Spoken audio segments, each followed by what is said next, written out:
للأمانة لازم واحد يحكي الحقيقة. صار في كلمتين معلقين هون بحلقي بحق أحمد الشرع وجماعته، لازم اعترف فيهم. يعني الجماعة من أول ما أجوا عملوا إنجازات ما فينا ننكرها، ولا فينا نتخبى ورا أصبعنا، ولا نغطي الشمس بغربال. الزلمة قال بده يعمل جواز سفر اللي وزنه وهلق أحسن من قبل بكثير، ما فينا ننكر يعني. قال بده يحسن الاقتصاد ويدعم الليرة، والوضع صار جيد يعني أحسن من قبل بكثير، ممتاز. قال بده يحسن الكهرباء، وشفتوا بعينكم كم عقد وقع وكم مليار انحطت ميزانية، وكم شركة كهرباء خليجية راح تجي على سوريا. وقال الغاز والنفط راح يصير ببلاش، مثل ما عم تسمعوا كل يوم.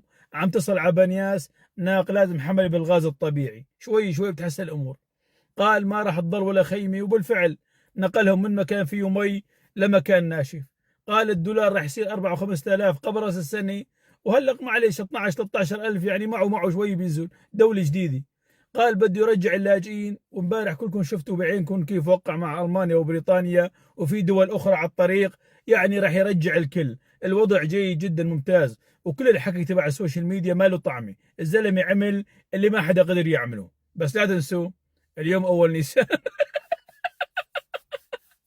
واقول لك اذا بترجع ست صبيه البلد ترجع تزبط. شويه حمير منايك قال بدهم يعملوا دوله.